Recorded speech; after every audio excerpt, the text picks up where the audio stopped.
আপনারা দেখছেন পশ্চিমবঙ্গের জনপ্রিয় news portal channel Bharat Bikash news express.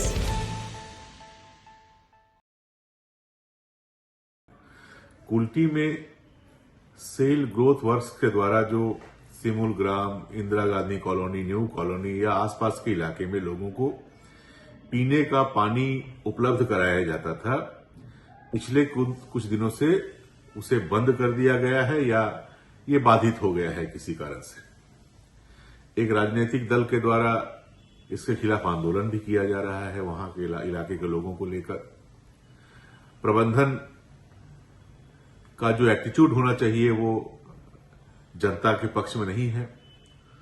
वो कानूनी जो धारा उपधारा होते हैं उस पर ज्यादा ध्यान रखे हुए हैं। उनका सर्कुलर क्या है, ये लोग कौन है जिनको पानी दिया जाता था, ये उनके वर्कर्स हैं या नहीं, इस पर ज्यादा वो ध्यान दे रहे हैं। मानविकता कहीं न कहीं गायब दिख रही है। दूसरी ओर राजनीतिक पार्टी के द्वारा जिसके द्वारा आंदोलन किया जा रहा है वो भी इसे राजनीतिक मुद्दा बनाकर इसका जितना ज्यादा से ज्यादा फायदा लिया जा सके, लोगों के मन में अपने राजनीतिक दल के प्रति विश्वास बढ़ाया जा सके, उस पर इनका ध्यान ज्यादा है। समाधान की ओर कोई नहीं सोच रहा है।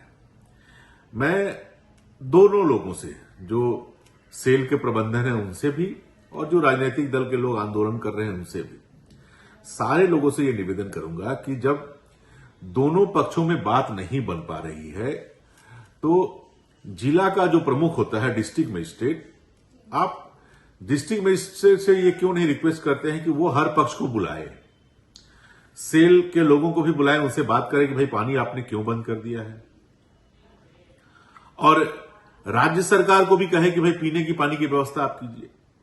सेल यदि कुछ कानूनी प्रावधान दिखाते हैं कि ये हमारे वर्कर नहीं है, इन्हें हम पानी नहीं दे पाएंगे, तो उनसे ये कम से कम कहना कि भाई अचानक आप पानी बंद कैसे कर सकते हैं, पीने का पानी कैसे बंद कर सकते हैं। यदि आप किसी इलाके में पानी बंद भी करना चाहते हैं तो कम से कम 1 वर्ष का समय देना चाहिए, या जब तक वैकल्पिक व्यवस्था नहीं हो जाती है तब तक आप पानी दीजिए। मेरे ख्याल से डीएम साहब को इसमें आगे बढ़ना चाहिए, और जो लोग भी इस समस्या का समाधान चाहते हैं उन्हें भी डीएम साहब को अप्रोच करना चाहिए, और डीएम साहब को हर पक्ष को लेकर बैठना चाहिए और एक ऐसा रास्ता निकालना चाहिए कि जो लोग पानी दे रहे थे, अभी तक पीने का पानी दे रहे थे, कुल्टी सेल ग्रोथ वर्क्स के जो मैनेजमेंट है वो तब तक पानी देते रहे जब तक कि राज्य सरकार यहां पर पीने की पानी की व्यवस्था नहीं कर देती है। चाहे अमृत योजना के तहत तो केंद्र सरकार पैसा दे ही रही है, तो उसका जो डीपीआर बन रहा है उसमें उस इलाके को भी जोड़ दिया जाए, तो नगर निगम की ओर से वहां पानी दिया जा सकता है। पीएचई डिपार्टमेंट जो है उसके द्वारा वहां पर पानी दिया जा सकता है।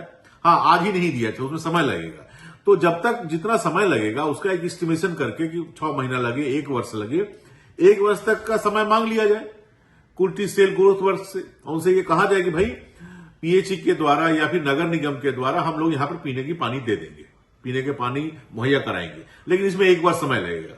जब तक 1 वर्ष हम लोग नहीं दे पा रहे हैं तब तक आप जो पानी पीने का दे रहे थे इसको आप जारी रखें। मेरे ख्याल से ये रास्ता निकालना ही यहां के लोगों के लिए श्रेय, क्योंकि लोग जा रहे हैं रोज, ठीक है, आंदोलन कर रहे हैं, लेकिन लोगों का मूल मुद्दा है कि हमें पीने का पानी चाहिए। आंदोलन होता रहा, नारे लगते रहे, बंद होता रहा, जुलूस निकलते रहे, लेकिन लोगों का पीने का पानी यदि नहीं मिले तो फिर इस आंदोलन का क्या लाभ, फिर इस जुलूस का क्या लाभ, इन नारों का क्या औचित्य रह जाता है। तो मेरे ख्याल से अब वो समय आ गया है, करीब 3-4 दिन हो गया, अब वो समय आ गया है कि हर पक्ष को, जो लोग भी इस समस्या का समाधान चाहते हैं, उन्हें अब एक डिस्ट्रिक्ट मजिस्ट्रेट को यह रिक्वेस्ट करना चाहिए कि आप इस मुद्दे पर इंटरफेयर कीजिए, और जो भी पक्ष हैं, जो जिन लोगों के घर में पानी बंद हो गया उन्हें भी बुलाया जाए, सेल ग्रोथ वर्क्स के जो अधिकारी हैं उन्हें भी बुलाया जाए, उनका भी पक्ष लिया जाए, क्यों आपने पानी बंद कर दिया, क्या असुविधा है, और यदि कुछ असुविधा है तो फिर अचानक उसे बंद मत कीजिए।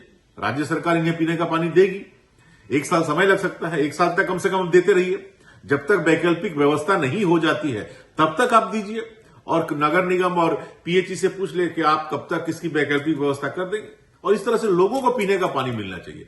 तो मेरे ख्याल से इस दिशा में हर किसी को आगे बढ़ना चाहिए। मैं भी आसनसोल के पूर्व मेयर के रूप में ये मेरी जिम्मेदारी होती है एक दायित्ववान सिटीजन के नाते कि मैं भी इसमें अपनी भूमिका निभाऊं। तो आज ही मैं माननीय जिला शासक जी को पत्र लिखकर यह अनुरोध कर रहा हूं कि आप जल्द से जल्द सेल ग्रोथ वर्क्स के जो लोग हैं उन्हें और जिन लोगों का पानी बंद कर दिया गया है उन्हें, यदि पॉलिटिकल पार्टीज के रिप्रेजेंटेटिव को बुलाना चाहते हो तो उन्हें बुला लीजिए। हर किसी को लेकर एक इसका समाधान निकाला जाए। केवल राजनीतिक लाभ लेने के लिए आंदोलन ठीक नहीं है, इसका समाधान भी निकलना चाहिए। ठीक है, आंदोलन करना एक राजनीतिक दल का अधिकार है, लोगों को असुविधा होगी तो राजनीतिक दल तो आंदोलन जरूर करेंगे, राजनीतिक नेतृत्व भी जरूर आंदोलन करेंगे, लेकिन अंततः उनका समाधान भी निकलना चाहिए। केवल आंदोलन ही चलता रहे या फिर सेल ग्रोथ वर्क्स के लोग जो ऑफिसर्स हैं वो अपना कानूनी जो प्रावधान है वो दिखाते रह जाएं, और जिनके लिए ये सब कुछ हो रहा है, जो लोग वहां रहते हैं, जिन्हें पीने का पानी नहीं मिल रहा है, वो सफर करते रह जाएं, ये ठीक नहीं है। उनकी परेशानी पर भी हर पक्ष को सोचना चाहिए। इसे अपना नाक का प्रश्न नहीं बनाना चाहिए, इसे मानविकता के दृष्टिकोण से देखना चाहिए। और सेल ग्रोथ वर्क्स के जो लोग हैं उन्हें भी यह समझना चाहिए कि जैसे आपकी जिम्मेदारी है कि सेल के जो वर्कर्स हैं उनके देखभाल की जिम्मेदारी आपकी है, बाहर के लोगों को आप नहीं दे सकते। उसी तरह ये जो लोग हैं ये भी पाकिस्तान या बांग्लादेश के तो लोग नहीं ना है, ये दूसरे देश के लोग नहीं है, ये हमारे देश के नागरिक हैं, हमारे अपने भाई हैं। किसी कारण से, गरीबी के कारण यदि वहां पर रह रहे हैं तो यदि संभव हो पाता है तो इन्हें भी पीने का पानी देना चाहिए, क्योंकि मानविकता से बड़ा कोई कानून नहीं होता, ईश्वर के कानून से बड़ा कोई कानून नहीं होता।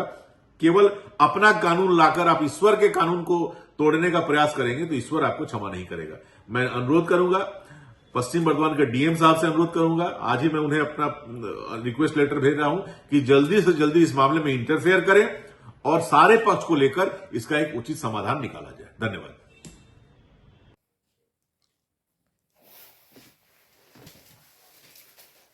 I, C.K. Gomes, Chairman Director of St. Christopher Mission School.